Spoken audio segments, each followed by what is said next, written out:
Hi everybody, this is John Gardner, Professor of Mechanical Engineering at Boise State University. And again, here's another video in the series on Industrial Energy Efficiency Part A, and that's Industrial Cooling and Heating Processes. We're talking about refrigeration systems, and we had a video where we went over the the hardware associated with these things and a little bit of an overview of how they all operate and some of the jargon, right? And I showed some pictures of what these things look like. What I want to do today is kind of drill down a little bit and talk about the thermodynamic analysis of these systems. How do you use engineering thermodynamics to better understand these systems? And we'll be doing some of this in this class, so this is hopefully a good review for you all.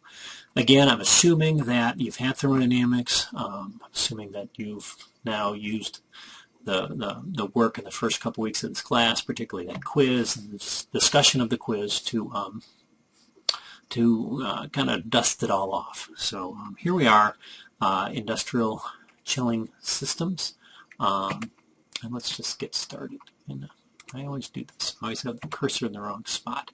Okay. As you may recall from our discussion of the quiz, a ton of refrigeration is a unit of measurement common in industrial refrigeration systems and a lot of air conditioning systems. And that refers to the ability to move 12,000 BTUs of heat per hour. In this case, it means removing 12,000 BTUs of heat per hour from a refrigerated space. And it dates back to when we only had ice to remove heat from a space. And if you had a ton of ice, I was going to look up how big a ton of ice is, how much volume it took.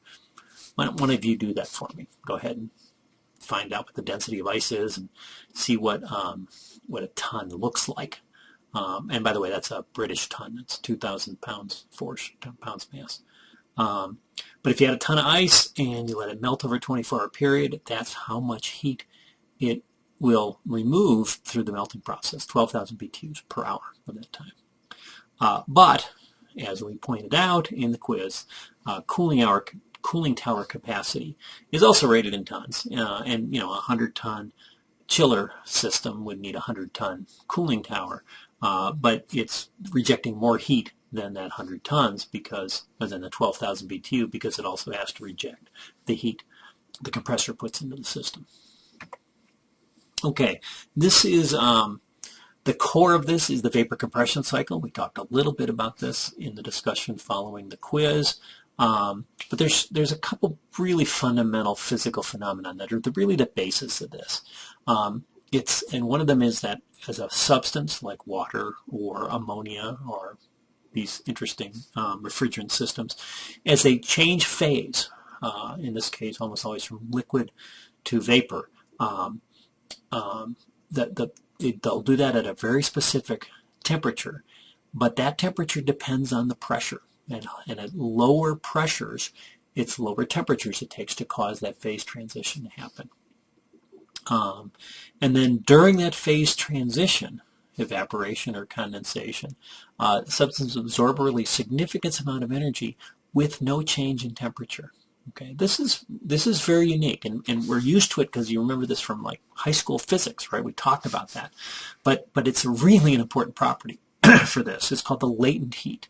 So if you're tracking the internal energy of a substance as you add heat into it, the temperature goes up. Temperature tends to be an indication of the internal energy of a substance, and it's in these phase transitions that doesn't apply because we're not just changing the temperature, but we're changing the physical state of the substance, and it takes more energy to drive it into the vapor state than it does to leave it in the liquid state.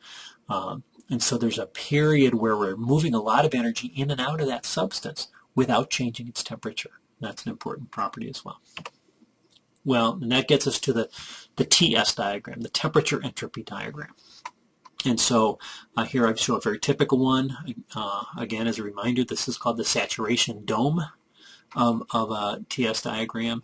Lines of constant temperature go across here, as you might imagine. Lines of constant entropy are vertical lines. There are also lines of constant pressure, which inside the saturation dome are also lines of constant temperature, and that's, of course, that's the whole point.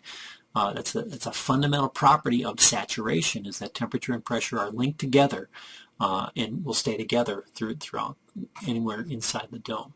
But outside the dome, lines of constant pressure tends to hug very close to the saturation line, the liquid saturation line, go across here and then go off, and depending on the substance and the scale, it might be a 45-degree angle. If you're drawing it without a scale, that's typical. You draw this line here. This region here is called the superheat region. That's vapor that's above the saturation. This is called the subcooled region. And of course, what's in the middle is saturation. This is also called the critical point, but we're not going to be operating above that for commercial refrigeration systems. Oh, and I just put it there. And there's the line of constant pressure we talked about. Okay, so thermodynamic cycles, remember we talked about that in the quiz, are represented as closed contours. And the areas of these contours mean something. They're units of energy per unit mass of substance that's moving in these cycles here. So the area here would be amount of energy per unit mass being exchanged in this cycle. The area under a curve is specifically heat transfer. Okay, and so we can look at things like efficiency and coefficient of performance by looking at this. In this case, if this were a refrigeration cycle, so it's moving counterclockwise, and this is hopefully you would recognize this as a Carnot cycle. So it's not one you're going to see, but it's easy to draw on a PowerPoint slide. This gold energy here is the amount of compressor work required to make this happen. This area here is the amount of refrigeration that is taking place. So the blue area represents the refrigeration heat transfer that's being pulled out of our refrigerated space. This is the work required to make it happen. Okay, so again, here's the Carnot vapor compression cycle. So we start here in this saturated liquid vapor mixture at a lower temperature. We compress it isotropically. We condense it at constant temperature and constant pressure. We expand it isotropically, and we evaporate it at constant temperature and pressure. These vertical lines are what make it hard to make it a Carnot vapor compression cycle. Compressors don't like having liquid in them. They only, if they have vapor in them, you call them a pump, and you make them differently. So it's really hard to use compressors in a mixed phase system. Equally here, the only way to get this to expand isotropically is to remove work from it while it's doing it. So you have to actually make a little turbine or something, a little motor to pull out mechanical work. And it turns out it's not a lot of mechanical work, so it's pretty hard to do. So, but let's see what this would look like. Okay, this is a component diagram. This little cartoon of a thermodynamic cycle. I'm sure you've seen it. That's a compressor. That's a turbine.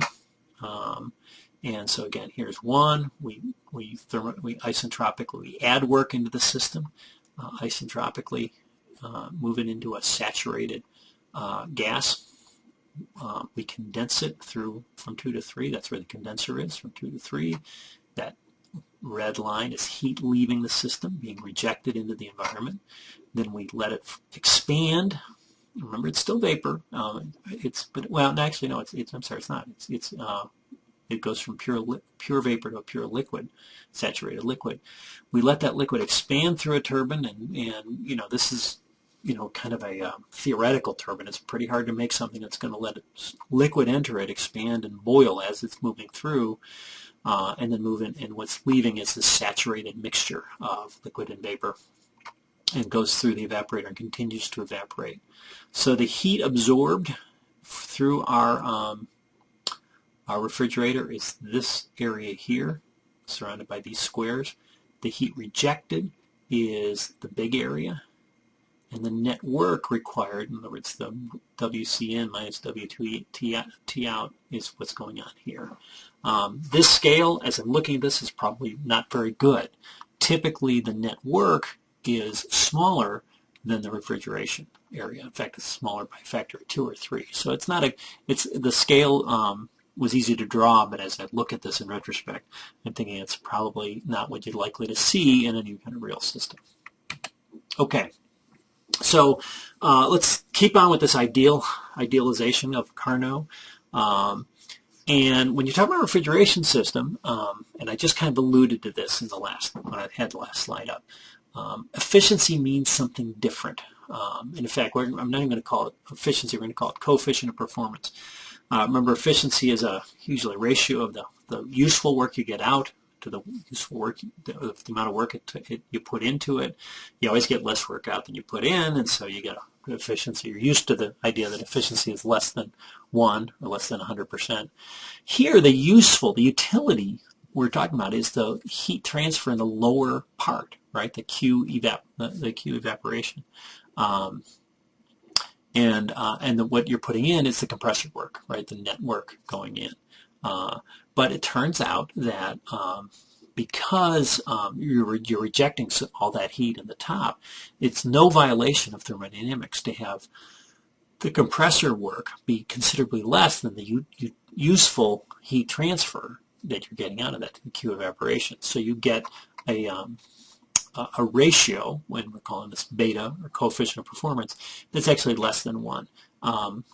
Looking at that definition I had in the previous slide of how you can find Q and W from the areas of those curves, you can actually derive this mathematical expression for the coefficient of performance. Realize that SA minus SB cancels, and you get this ratio that the coefficient of performance is 1 divided by the ratio of the two temperatures, high temperature to low temperature, minus 1. This ratio, and I can't say this enough, somebody will mess this up, must be in one of the absolute temperature scales, meaning Kelvin or Rankine, not centigrade, Celsius, or Fahrenheit. Okay, so this ratio of TH to TL on our absolute scales are generally smallish numbers, right? Less than 1, because 0 degrees Kelvin is 273, or 0 degrees centigrade, Celsius is 273 Kelvin. So these are big numbers. So a delta T of 10 or 20 or 30 degrees gives you a ratio that's still less than 1. And if you go through the math on here, you have something less than 1. I'm looking at this and thinking, well, I'm sorry, not less than 1. They're only a little bit greater than 1. What I'm trying to say is the denominator here will be less than 1. So this ratio might be 1.3, and you subtract 1 away from it, you have now 0.7, and so the Carnot is 1 divided by 0.7. It's a number greater than 1. We'll do some of these later on. Okay, I've alluded to some issues with the Carnot cycle. We don't make systems based on the Carnot cycle. Compression in the saturation range is hard to do. Isentropic expansion requires a turbine that also works in the saturation region. Hard to do, and it's just not that much work. What would you do with it? You have to find something to do with it. Would it be at the right speed or torque to be able to help drive the compressor? Probably not, without some kind of transmission, and now the hardware costs go up. It doesn't matter. And then the other thing is that the evaporator and condensers are operating at temperatures other than the ambient temperature or the temperature of the evaporated state, because you need a delta T to drive the heat.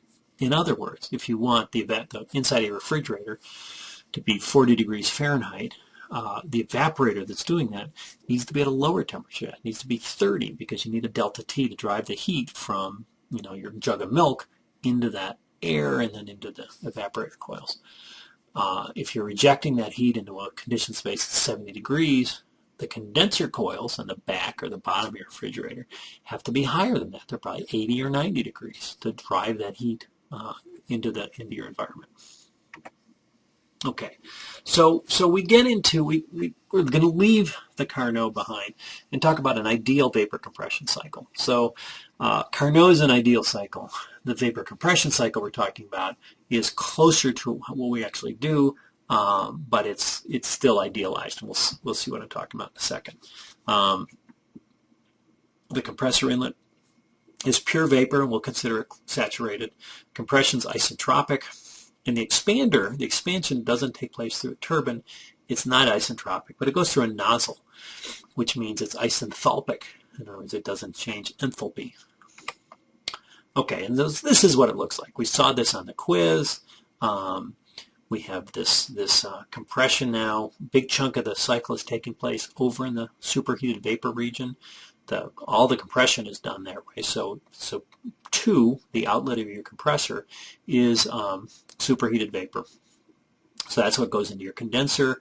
The condenser, not surprisingly, condenses. And what at the outlet here, this is one place. These 2 places are, I'm sorry, 3 is the only place where it shares the same spot as my little Carnot cycle I showed before. We will assume, and pretty good assumption, this is saturated liquid. It expands through this nozzle. That's what this little X in a box represents. Usually that represents a valve of some kind. Goes through a nozzle or a valve. It increases in entropy. This line is supposed to be an idealized line of constant enthalpy on this chart. So what's coming out here into the evaporator is a mixture of vapor and liquid, and then evaporates, and the cycle goes all over again. So again, the area under this curve is the refrigerated work we're looking at. The net area inside this contour is the net work it took to make that happen. And I'm just realizing now, I made a comment a few minutes ago about how the scale's all wrong because this area looked really small relative to that area. But remember, to make this work, these have to be on absolute temperature scales. And usually we think of these as either Fahrenheit or centigrade, Celsius. I keep saying centigrade, that's old-fashioned. Celsius scales. But remember, if they were to be drawn on an absolute scale, and this was really 0, then these would be really close together. So we just make a point here that this is not the 0 temperature line. It would be way down below this little graph. Okay, it's still ideal. Okay, there's a delta T required at the condenser and the evaporator to drive the heat transfer. By the way, that's called the approach in commercial systems. It also assumes there's no pressure drop in the piping in the condenser evaporator. Clearly there is one, or if there wasn't one, the fluid material wouldn't be moving through them. So there's always going to be some pressure drop. Turns out it's small, particularly considering thermodynamic impacts. And it assumes there's no heat transfer of the compressor. That's a bad assumption. Just if I don't know if you've ever seen an air compressor, but they always have fins on them. They're designed to transfer heat away from them. So there's always some of that too. So same little cartoon here, but here's the TS diagram. Okay, but I've drawn a lot more on here. So I've talked about the temperatures. I specify these 2, T load and T outside. These are the temperatures we're operating between. This T load is the temperature of the refrigerated space. T outside is where we're rejecting the heat tube, probably ambient temperature. But the actual temperatures of the cycle are outside of that. The high temperature of the substance in your cycle, the temperature, pressure, and pressure of the condenser have to be higher than that. Same thing here, when you're in the evaporator, you have to drive it lower than that or you won't get any heat transfer. I've also drawn in these slanting lines representing going from a higher pressure to a low pressure, here from a higher pressure to a lower pressure. And I also show that almost always you let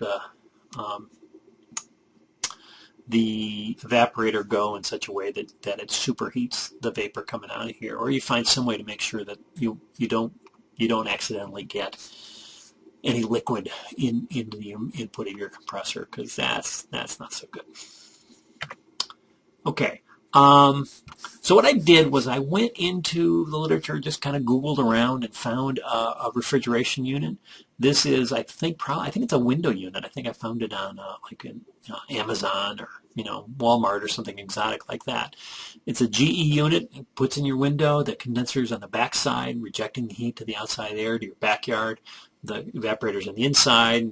There's a little fan blowing the cold air back on you. It's rated at 10,150 BTU. That means, by the way, if you see that rating, it's 10,150 BTUs per hour. So it is close to a 1-ton unit, actually. Its refrigerant is R410A, and its EER is 10.8.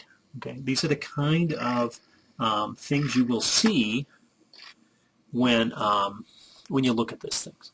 So real quickly, let's go through this. So let's interpret the specification. 10,150 BTU means 10,150 BTUs per hour. EER, that 10.8, is an energy efficiency ratio. This is how, in the United States, we choose to represent the coefficient of performance. For some reason, a nice unitless, dimensionless quantity that everyone can understand is not what we do. So we look at a ratio between, excuse me, that's my phone. I'm going to just try to...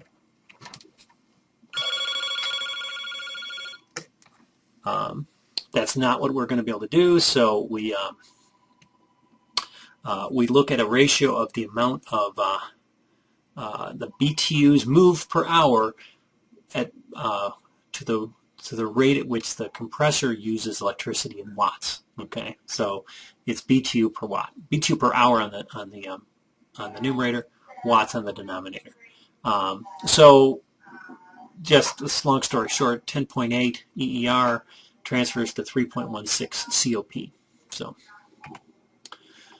So let's make some guesses. How would we analyze this? Higher temperature needs to be above ambient. This is a room air conditioner. Let's say we're designed it for a hot day. So let's just take a stab and say 100 degrees outside. We want it to be 120 degrees in the condenser. So we'll say that this temperature here that it's operating on the high end is 120. Lower temp must be well below room temp. It can probably drive it on a good day. It might be able to drive it as low as 60 degrees Fahrenheit. So let's say it's 50 that in the actual evaporator. I think we probably have enough information to actually do the analysis. Let's see. So thermodynamically, we want to keep this little TS diagram here. We want to make a table where the states are on one column, temperatures are on another, and then we have pressures and enthalpies and entropies and quality. Remember, quality it only applies within the saturation dome, whereas a quality of 1 means pure vapor, quality of 0 means pure liquid. Okay, so we've got some information here. We say the temperature at 1 is the lower temperature. That's at 50. That's also the same temperature that's at 4. These are on the same temperature lines. 3, this is at the output of the condensers, is our high temperature, 120. But remember, point 2 is on the constant pressure line, but not on the same temperature, right? It's in the superheated range, so we don't know what that temperature is. We also are making 2 assumptions about quality. We say that state 1 is at pure saturated vapor, state 3 is a pure saturated liquid. We now have 2 independent properties for 2 of our states, 1 and 3. We can now go into the tables and look that up. We don't know enough on state 4 or state 2 yet to finish our analysis. So we go to the tables and say, okay, here's 1 and 3 for this refrigerant, and I've got this a PDF of this thermodynamic properties of R10A. It's uploaded to the Canvas site. 157 psi down here. At 120, the high temperature, it's 430 psi. We can look up the enthalpies here, the entropies here. And we're ready to rock and roll a little bit. So let's go on and say, okay, what can we now? How can we jump and get more information about these other states? Well, one of them is that state 2 and state 3, we're assuming that they're all at the same temperature. All the same pressure. This is a line of constant pressure. So state 2 and 3 have the same pressure. So I can just copy that pressure over. So state 3 is at 430 psi. PSI-A. State 2 will also be 430 PSI-A. Similarly, state 3 goes to state 4 through a nozzle or an isenthalpic expansion, meaning the enthalpy is the same from 3 to 4. So I can just copy that enthalpy down to state 4. And finally, we make this assumption that the compression is isentropic, so that this entropy here in state 1 is the same it is in state 2. Now, when we copy those over, we now know that we now have two independent thermodynamic states for each one of our states, and now we can two independent thermodynamic properties at each of our states. That defines the state for us. We can now go back into our system and find out everything else. Here's a little bit of a problem. The superheat tables rarely give you what you want for pressure. In other words, you could probably find something at 430 and 440, but not at 431. So you're going to need to interpolate. And in fact, it requires double interpolation between pressures and between temperatures. Kind of a pain in the neck, but hey, deal with it. You're an engineer. And state 4, to really finish this off, requires that you find there's my dog again, the quality of the mixture.